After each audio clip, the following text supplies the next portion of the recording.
Previously on Solve the World. You know what happens next. The blue doesn't save Rune Abdo, doesn't call her name. Before Marshall even knows what's happening, Rune is placed on a train, out of ONMO, condemned. From a high precipice overlooking the auditorium, Constable catches Marshall's gaze. The constable smiles and waves one finger back and forth. Marshall was found out. His love of Rune had condemned her, and now he had ONMO's dictator to suffer.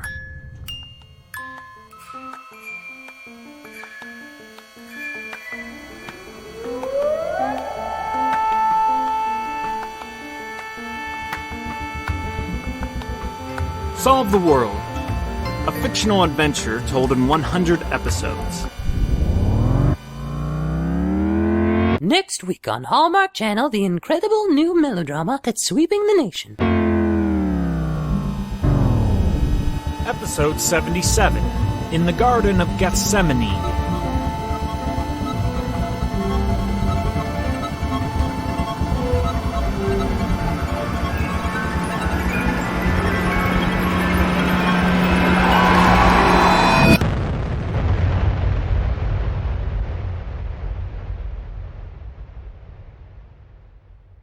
Time didn't have much meaning on the submarine. For the crew of the deep-sea diver, traveling 20,000 leagues under the sea meant there was no daytime, no night. Just perpetual electronic glow. Jennifer Dash and the recovering Atticus further passed the time, after Atticus's gooey shoebox catharsis, by talking, learning about each other.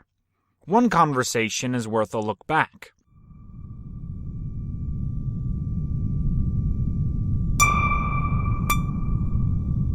Alright, Atticus said. Favorite movie? Go. Jen mused. That's hard. I really like documentaries. I don't know, they all kind of meld together. I don't really remember them until something sparks, you know? It's hard to just think about them as movies. They're just like these things that happen. When something similar happens, or I need to learn a lesson or something like that, then I remember. Oh yeah, I watched that thing where the dogs learned to give up. Oh, yeah. Well, okay, right now. What documentary pops into your mind? The dog one? No, not really. I was just remembering a time I remembered the dog one. Whoa, that's meta. Remembering? Is remembering even a word when you use it like that? Of course it is. I'm remembering you the first time we met. See? Yeah, but that's not the way you used it. You used it like a thing, like remembering is a thing. A noun. Sure it is. It's a word. Anyway, what documentary are you remembering now? Okay. The one that comes to mind. Gosh, I can't remember the name. Something about hell? The Storm of Hell? The Storm... Hell Chronicles? Something like that. Never heard of it. Yeah, I don't know if it was a big deal film. I was pretty little when I watched it. I just remember the whole thing was narrated by this eccentric scientist. He was like your prototypical wacky kind of out-of-touch type of guy, but really energetic. And the whole film is about insects. The guy's point, I think... Again, I was really little, and I probably missed like the actual point of the film, but anyway, the scientist just kept on going on and on about how the next stage of evolution will see insects become the dominant species on Earth. Really? Atticus said with a skeptical smile. Yeah, so the whole film was like stating fact after fact about why insects are inclined towards world domination. It was really far out there. So he's just a whack job.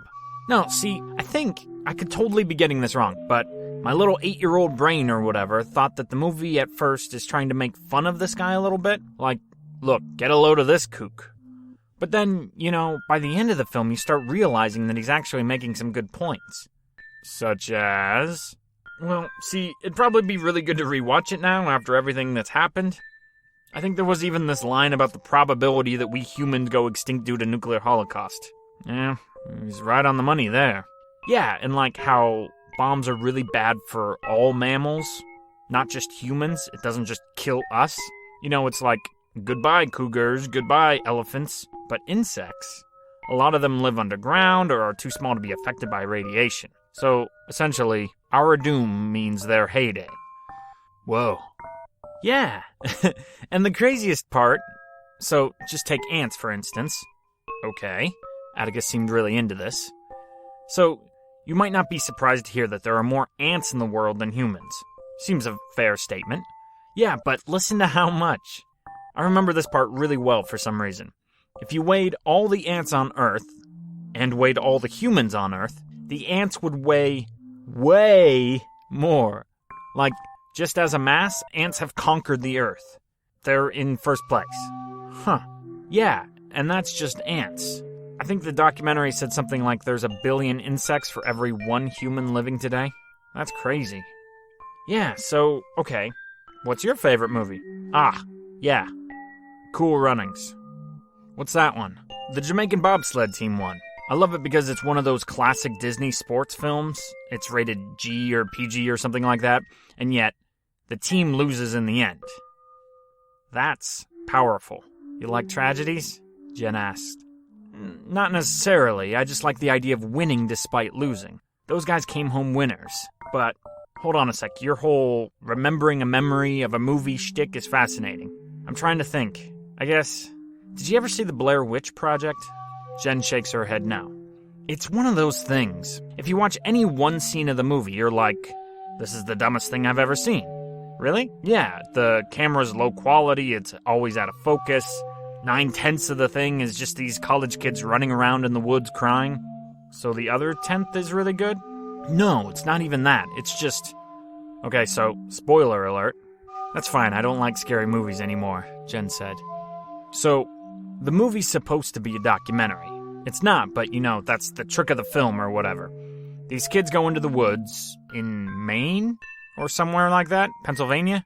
The Northeast. Somewhere. Supposedly, there's a witch in the woods. So the whole premise of the movie is these guys going into the woods trying to catch the witch on camera. They get lost, spooky things start happening, like their tent starts shaking violently in the middle of the night, piles of rocks are left outside their sleeping area. Even talking about it right now, it sounds scarier than it really is. And on top of it, it's kind of boring.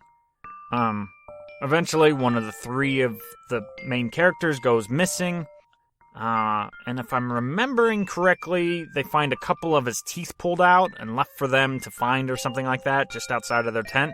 That sounds terrifying. But it's not. It's really not. But then, the very last scene, they find this broken down house in the middle of the woods. They think they hear their lost friend screaming from inside the house, so they go in it. The camera's held by the 2 characters, so it's all first person, like it's you that's running through this abandoned building in the middle of the night. I'm getting goosebumps. Anyway, at the very end, the last shot, you see one of the characters and he's in the basement of the house. But he's standing in the corner of this dark, creepy room, his face down. The main girl screams, the camera falls to the floor, movie over. Okay, I'm not sure I get it. Yeah, so that's the thing. On its own, if I pulled up that last scene on YouTube, it's not scary at all. But at the beginning of the movie, the characters are interviewing locals about the myth of the Blair Witch. One of the people they interview talk about how there was the serial killer, killed little kids, and he did so under the influence or spell or whatever of the Blair Witch. Thing was, he couldn't stand to be watched by these little kids. He hated when their eyes were on him.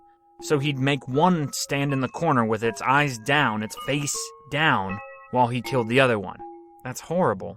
Yeah, okay, but that's the creepy part, right? This guy in the last shot, he's not the missing friend. He's one of the 2 characters that's just been searching the house. He's a big burly college guy, not a little kid, and he knows the story about the serial killer. So why would he stand in the corner like that? He'd have to know it's a death sentence. The only answer is, whatever he saw down there, the witch herself or whatever, it had to be so horrible that it made him do it. When you're watching the movie and your brain suddenly figures that out, what's actually happening that you're not seeing, it's incredible and terrifying. So that's your favorite movie? I don't know, probably not. It's probably Cool Runnings. But it does this thing that most movies don't do, or can't do, which is, Jen said leadingly, the last shot explains the whole. It makes everything else scary. Honestly, I wasn't into the movie until the end. I kind of thought it was dumb, but then the last shot made everything scary. One moment explained everything.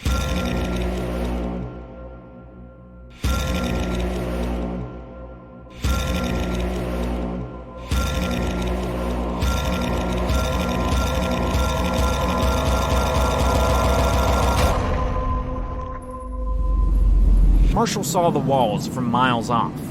From afar on the train, he couldn't tell what substance the walls were made out of. They almost looked like skinny, snow-drenched mountains. But that couldn't be right. A few more minutes and all would be answered. Marshall was a mess. He didn't know what he was doing. He didn't have a game plan. He'd become a product of id, the first part of Sigmund Freud's psychoanalytical brain drain. The id was a function entirely of chaos and instinct. According to Freud, the id is what we're born with. Natural instincts, inclinations, and base desires. Sometime later, the ego comes along and weighs the id's urges against reality. The ego is that part of your mind that says, "Don't grab that cookie.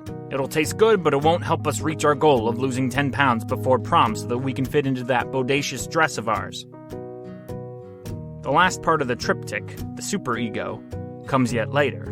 That's the part bestowed upon you by parents or other authority figures. That's the part of our brain that aspires towards perfection. Marshall Winston, on his long train ride to the Great White North, had walked through Freud's terms precisely backwards. His superego pressure, his authority figure, Mama, Fatherbeck, and the Druidry at large, had fallen to the wayside. Marshall no longer trusted their voices. Marshall was hell-bent to play for his own team now.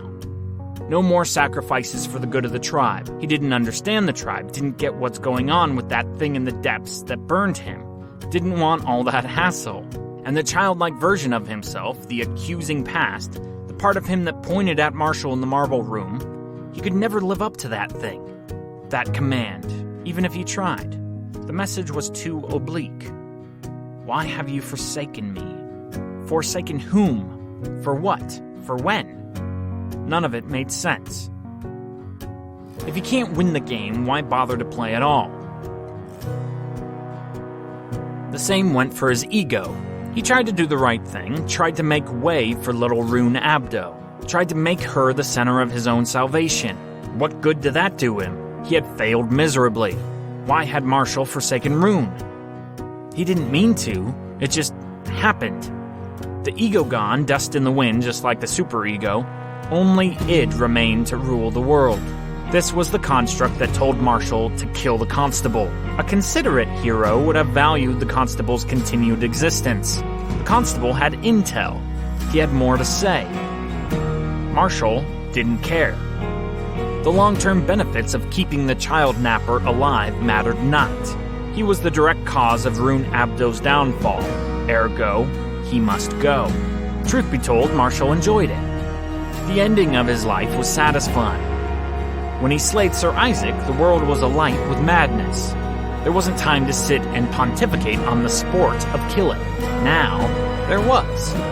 Now, Marshall realized he had a taste for blood. Whatever lay ahead, beyond those northern walls, Marshall felt deep within a sense of satisfaction that again, soon, he would have cause to draw blood in the worst way.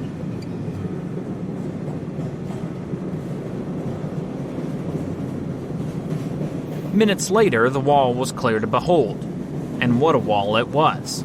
Not made of skinny mountains, not made of wood, not made of marble or steel or tin or any other man-crafted substance. No, this was something out of a fairy tale.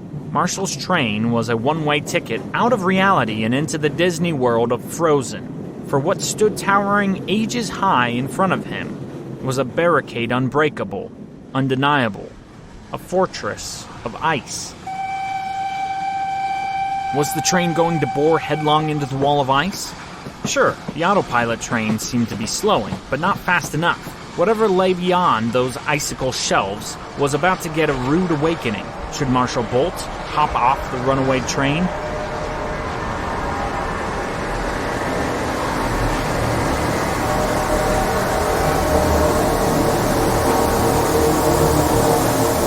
Now, something like a drawbridge was opening up. My God, they're inviting me in, Marshall thought. It turned out not just to be something like a drawbridge. Rather, it was a drawbridge. An ice drawbridge. This engineering feat alone was something beyond Marshall's comprehension. Who did this?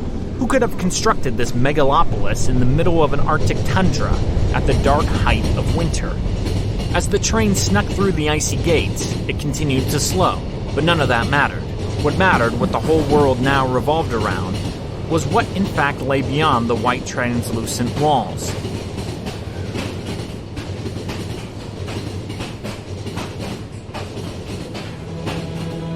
A garden.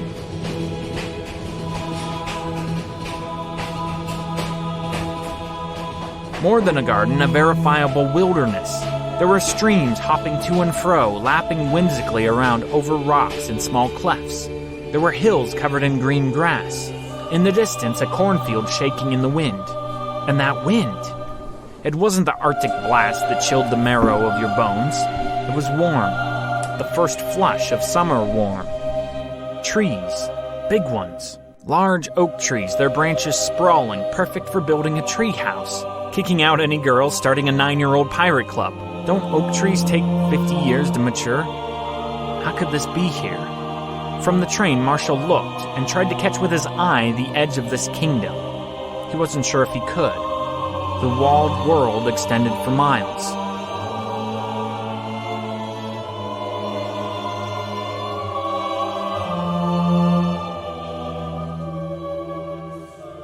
Finally, fully immersed in this mesmerizing dream, Marshall hopped off the stalled locomotive. Was this heaven? Just beside the train tracks, an orange tree, seductively offering a perfectly ripe orange to him with the tendrils of a delicate branch. It nearly fell into his hands as he plucked it. He had to know. Was this a mirage? Some sort of trick of the light? Was Marshall dying in this, his brain's last recourse? An autoimmune dimension to make the master's last thoughts pleasant? Tasting the orange would help standardize this reality. As he peeled the orange, an intense aroma of citrus wafted up Marshall's nose. Flecks of orange peel juice spiraled up his hand as he deflowered the fruit. It peeled so pleasantly, as if this orange had been made for, waiting, longing, hoping for the moment it was chosen for final consumption. Not only did it peel pleasantly, but it split into bite-sized slivers with almost no effort. The taste, out of this world. Marshall Winston was eating the most sumptuous meal of his life, a simple orange, amidst an unparalleled oasis of life on a continent of blood and ice.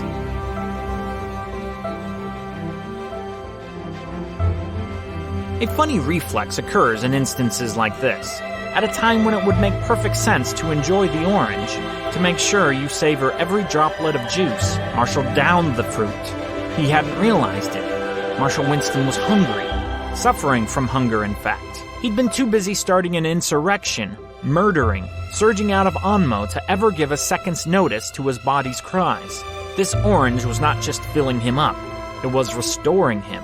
Beyond being a mere treat, this was life, in fruit-shaped form. Having indulged in the fruit of the vine, Marshall's eyes at last started to see what shouldn't be.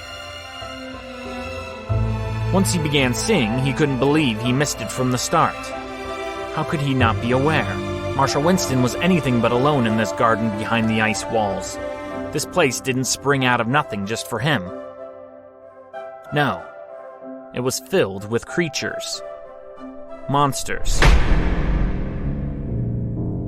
All of them, to one extent or another, were humanoid, had human attributes of some vague recollection. There was a hyena man, walking bent upright on 2 paws, a water buffalo with a human mouth and tongue, a lioness lady, resting on her belly beside a stream. Over there, a tree, with at least 6 billy goat children neighing and tiptoeing on the bitter end of the tree's branches, gobbling up leaves. On a hill in the distance, a bear woman sat on her hind legs, apparently cavorting with an elephant man. And not just human half-breeds, there were others, non-Euclidean shapes. A man that looked like he was the offspring of a woman and a mountain, standing at least 15, 16 feet tall. Another looked like a mixture of a T-Rex, a pigeon, and an elderly person. Hunched over but small, maybe 4 feet high. All the fancies of your imagination, here, on display. Happy, as well. Very happy. Or at least, peaceful. Marshall had tripped over into Narnia somehow. This had been one hell of a train ride. Or rather, a train ride out of hell, and flush smack dab in the middle of Nirvana. The weight of seeing quite unseeable things knocked Marshall onto his knees, and then onto his butt. He sat, mouth agape, staring incomprehensibly at the sights.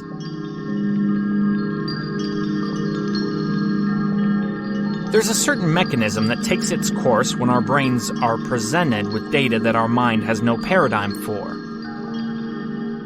Marshall had no reason to think he was entering into a large garden of monsters, so at first, his brain processed what it could process, namely, the orange tree, the streams. Furthermore, Marshall needed to eat, so his brain provided a visual context that illuminated all the possible known eateries, the orange tree being the finest example of occipital narrowness. Certain urban legends have continued to endure, expressing a conventional wisdom that Marshall could heretofore wholeheartedly confirm. Supposedly, when some of the first pilgrims landed on North American shores, the locals, having never seen boats such as the Europeans traveled in, simply couldn't process the sight. The Native Americans looked out at the Atlantic coast, a coast with 2 or 3 large Mayflower-style boats in view, and saw for themselves precisely nothing. Their brains refused to take in these maiden voyagers. The brain couldn't handle the data. Similar studies have occurred for people that receive surgeries to regain their sight after a lifetime of blindness. For us sightseers, we think that process from darkness into light must be wonderful, but in all truth, it's a process not unlike birth. In a word, overwhelming. Marshall right now was in the process of being born again. Like a baby's first cry, here, in this garden of paradise, one of the beastly things came to Marshall. It was a woman, dressed only in a string of diamonds and rubies. She walked his way provocatively, every curve of her slender, voluptuous body on display. From the neck down, she was proportionally perfect, the incarnation of the perfect woman. Her face, though, was not that of a woman at all. She was a jackal. Pointy nose, furry ears. A jackal from jaw to the top tuft of fur on top her head. Marshall wasn't sure she was real. He said nothing. She said everything. Human, I have a gift for you. She handed him a card, like a poker card. Same feel, same proportions. But there was no ace or jack of clubs or 2 or 3 of any number on the card. It remained blank. Marshall flipped it over in his hand. The backside was an intricate ink blot of converging shapes and lines. Nothing overly special. Marshall slipped it into his pocket. You are weak, but you can travel where we cannot. I am not like the rest. I want things to continue as always. Once I was a queen. I had a kingdom. No door will give me keys to that kingdom again. I want what you want. She was speaking quietly now, her eyes sweeping the horizon. This was a secret. A super secret secret. He will help us if you call upon him. Use it to get to him. To call him. Marshall, bewildered, finally spoke, a frog caught in his throat. Who? The enemy of the old man. She turned seductively, revealing her stunning backside. Her hips swayed to and fro as she walked away. Who knows how long Marshall sat there, trying to make sense of these things in plain sight, trying to make real, somehow, the memory he just experienced. However long it did take, the revelation that all this was real led to one more revelation of beholding. First, before vision, came the sound of children laughing.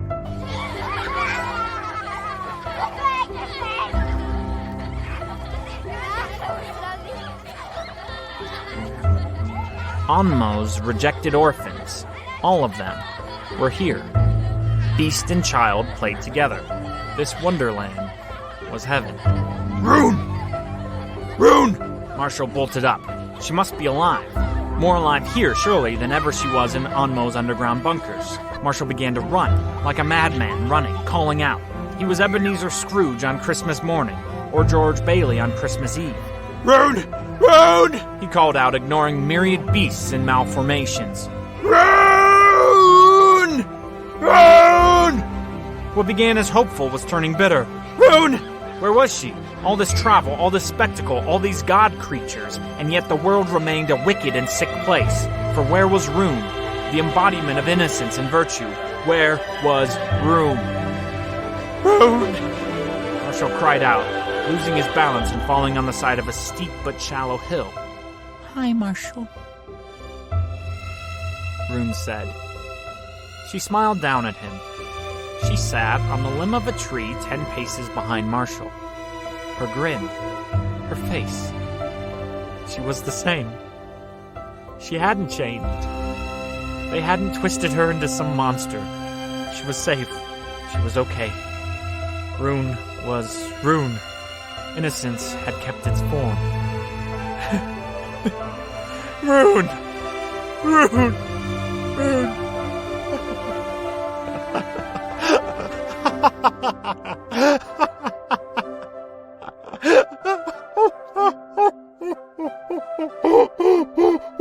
Marshall's head in his hands, crying, sobbing.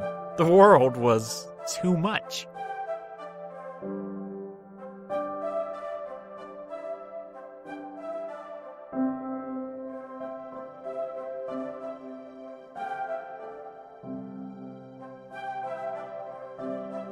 Marshall, get up. Miles Fa channeled his voice. Marshall had no choice. He was going to listen. He was going to be obedient. Everything's gone wrong. How? Marshall responded. They're a step ahead of me. I didn't see it. I don't know why. Why I didn't. You have to get her out of here. You have to save her, if no one else. Rune? Miles, still nursing his 2 missing digits, stared down at Marshall, somewhere between madness and exhaustion. You have to get Scout further out of here. Do you think we all get a last shot? Jen asked Atticus that day back on the submarine. What do you mean? Atticus replied. I mean, some moment, maybe not the last moment, but a chance everyone gets. For everything to make sense. You want to know if our lives have meaning. Not exactly. I'm more wondering if there'll be a moment in our lives that explains who we are entirely. Or maybe tells our whole story. Or like the Blair Witch Project, a moment that suddenly makes everything before it make sense. That sounds like predestination to me. How's that? Jen asked. Well, in order for there to be one big splashy moment, your life would pretty much always have to be leading up to that moment, right? I guess. Yeah, so if life is random and it's just full of all these sudden events, cause and effect, survival of the fittest endgames, then nothing could stand for the whole, right? Do you believe in predestination? I don't know. I guess I kinda do. You know, I was raised a Christian. Yeah. So, you know, as a Christian, it's all about Jesus. And so the last shot thing definitely works for him, right? If he doesn't die and resurrect, then the whole thing doesn't make any sense. So, Christians believe everything is fixed. God's already written everyone's story? Well, okay, so that's the point I wanted to make. So, the night Jesus is arrested, he's in this garden praying. To God? Yeah. Isn't that kind of weird? Because isn't he supposed to be God? Yeah, it's a little weird, but go with me for a sec. Okay, Jen says obediently. There, in the middle of the night, Jesus is sweating, crying. Some say he was even sweating blood. He was so nervous and anxiety-ridden. Because he knows what's coming? Yeah. And he doesn't want to do it. He doesn't want to go through with it. He's on his knees begging God, screaming out to him, if there's any other way, God, let me choose that path. The exact quote is, I think, in English, of course, let this cup pass over me. He's saying, like, I don't want to drink this cup you've prepared for me. I don't want to die. I know the plan. I know what the storyline is supposed to be. I know the end, yet still, I'm asking you, please, let this cup pass over me. Jesus wanted out. So, I think, even if there is this last shot for each of us, even if everything suddenly is set before us and it all makes sense, we might not like what we see. As Atticus said this, his thoughts returned to the glass house, and how everything he believed in fell like a house of cards in that room of windows. Not all stories end well. Marshal Winston, under the soothsaying control of Miles Faw, left the garden oasis the way he came. Once he got the train fired up, it reversed a little ways, then slid into another track, catapulting itself straight back towards ONMO. Along for the journey, Marshal held Scout further, and Rune Abdo close.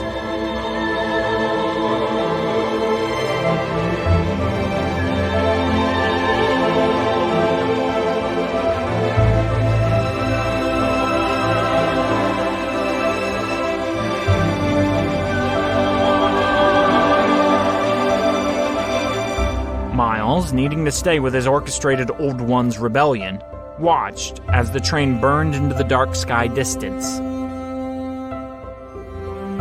He'd gotten Scout separated from these doomed kids. Maybe someday Jen would thank him.